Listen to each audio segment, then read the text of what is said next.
नवांगतुक police commissioner IPS Akhil Kumar ने लिया charge.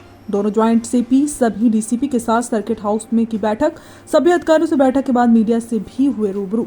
अपराध करने वाले अपराधी एवं माफिया को किसी भी हाल में बख्शा नहीं जाएगा। थानों पर फरियादी महिलाओं के प्रति पुलिस के व्यवहार को सुधारने पर भी रहेगी प्रमुखता। सभी डीसीपी को अपने जोन में पुलिसिया कार्रवाई रखनी होगी बेहतर। मीडिया खुलकर लिखे पुलिस की हो जो भी खामियां, तभी व्यवस्थाएं होंगी और बेहतर। शहर की ट्रैफिक व्यवस्था पर भी करेंगे सुधार ताकि बेहतर हो ट्रैफिक व्यवस्थाएं। ये सभी बातें सीपी ने कही।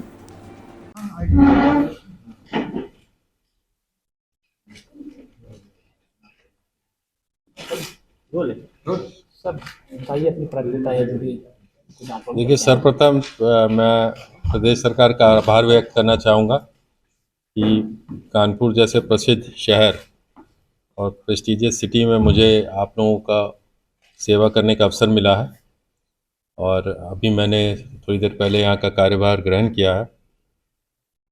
कानपुर कई कारणों से प्रसिद्ध रहा है, औद्योगिक शहर के रूप में जाना जाता था और एक इंस्टीट्यूट है यहाँ पे आईआईटी, जो मैं भी चूँकि आईआईटी का छात्र रहा हूँ तो उसके लिए बहुत बड़ा सम्मान है। देश का सबसे प्रेस्टिजियस इंजीनियरिंग कॉलेज है, वो है यहाँ पे। और कई अन्य कारण है, गंगा का तट है, मैं भी गंगा के किनारे पैदा हुआ हूँ तो एक उससे मेरा इमोशनल कनेक्ट बनता है। आज अब आपके बीच में आ गया हूँ और मैंने एक प्राथमिक मीटिंग हमारे ऑफिसर्स के साथ की है। एक असेसमेंट कर रहे हैं हम लोग अभी कानपुर में क्या समस्याएं हैं, किस प्रकार उन समस्याओं को हम हैंडल करेंगे, उन सब पे स्ट्रैटेजी और विचार विमर्श। थोड़ी मेरे एक ब्रॉड असेसमेंट जब हो जाएगा तब हम उसके विषय में और आप लोगों से समय समय पे बताएंगे। बट ब्रॉड पॉलिसी हम लोगों ने जो की है उसमें कुछ पॉलिसीज़ जो हम फोकस करेंगे उस पर थोड़ा मैं आपसे ज़रूर चर्चा करना चाहूँगा।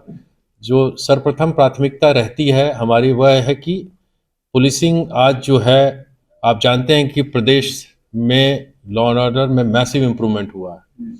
अपराधी बिल में घुस गए हैं, माफिया तो दिख ही नहीं रहे हैं।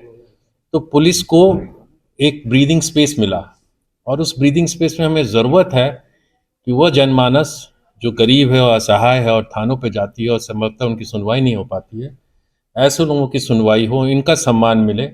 इनके लिए हम क्या इंस्टीट्यूशंस क्रिएट कर सकते हैं, कैसे काम करें, इस पे विचार करने पर और इस पे फोकस रहेगा मेरा कि आम जनमानस को एक अच्छा फीलिंग हो, वो सिटीजन्स जो हैं वो पुलिस से कनेक्ट कर सकें। इस पे कई बार बात हुई है बट हम लोग कुछ इस पे ज़रूर सिंसियर एफर्ट करेंगे और मैं आपको वादा करता हूँ कि इसमें आपको आने वाले समय में परिवर्तन दिखेगा। तो एक तो सिटीजन सेंट्रिक, वो भी आम आदमी, असहाय आदमी, जो गरीब आदमी है, उसको हम कैसे सम्मान और सहज न्याय दे सकें, मदद कर सकें, उनके सहयोग में कैसे खड़ा हो सके, उस पर फोकस हमारी प्राथमिकता रहेगी।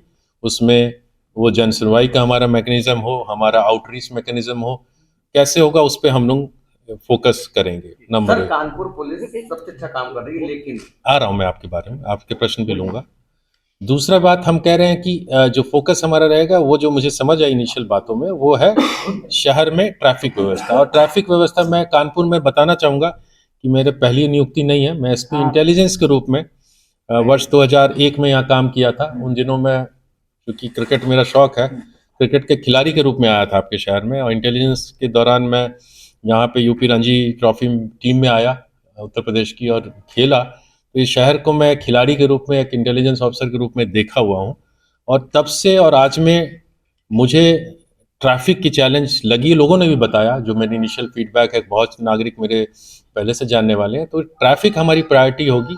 मुझे बताया गया कि उसको हम लोग स्टडी करेंगे कि अब तक क्या इनिशिएटिव्स लिए गए हैं और क्या हम अदर स्टेप्स ले सकते हैं। ठीक है, तो वो हमारा फोकस एरिया रहेगा।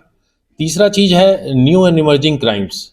अभी आपको मालूम है कि साइबर क्राइम्स एक न्यू एंड इमर्जिंग क्राइम्स है, और यूज़ ऑफ टेक्नोलॉजी। अब टेक्नोलॉजी का प्रयोग साइबर क्राइम्स को रोकने के लिए या बेटर पुलिसिंग करने के लिए, आईआईटी के होने से हम कैसे उसको लिवरेज करें बेटर पुलिसिंग के लिए टेक्नोलॉजी का, बिकॉज मेरा टेक्नोलॉजी का बैकग्राउंड भी है, तो हम बेहतर टेक्नोलॉजी का पुलिसिंग में और जन डिलीवरी सिस्टम इम्प्रूव करने पे कैसे फोकस करें, क्या क्या कर सकते हैं, इस पे हम लोग विशेष प्रयास करेंगे। और न्यू एंड इमर्जिंग क्राइम्स में जो हम कह रहे हैं कि ये एक साइबर एरिया है, वो इंपॉर्टेंट एरिया हो जाता है, उस पर हमें फोकस करेंगे। अगेन मैं कहता हूँ जब ट्रेडिशनल क्राइम जाएंगे, जो माफिया और अपराधी हैं वो हमारे नज़र में रहेंगे। ये शहर कम्युनली सेंसिटिव है, उन पे हमारी पैनी नज़र रहेगी। हम जो ट्रेडिशनल मेथड्स हैं और जो स्ट्रॉन्ग मेथड्स हैं वो लगातार अपराधियों के विरुद्ध, और जो माफिया अपराधी अगर कोई सर उठाने की कोशिश करेगा तो उस पर कोई भी कठोर कार्रवाई करने से हम लोग पीछे भी नहीं हटेंगे। But at the same time मैं फोर्स से भी कह रहा हूँ कि 99% शरीफ लोग हैं समाज में, उनके साथ हमें व्यवहार अच्छा करना है, उनसे हमें कनेक्ट बना के रखना। तो ये ब्रॉड प्रिंसिपल मैंने आपसे शेयर किया। बाकी इसकी स्ट्रैटेजीज और डिटेलिंग मैं समय समय पे वंस मैं थोड़ा असेसमेंट कर लूँ, अगले 2-3 दिन मैं सोसाइटी के डिफरेंट सेक्शन से बात करूँगा, आप लोग से भी इंटरेक्ट करूँगा और थोड़ा सेंस लूँगा, और उसके बाद मैं उसके लिए क्या स्ट्रैटेजीज बनती है उसको लेके आके आपके बीच में आऊँगा। तो ये मेरी मुख्य बातें हैं। मैं आप अपने प्रश्न पूछ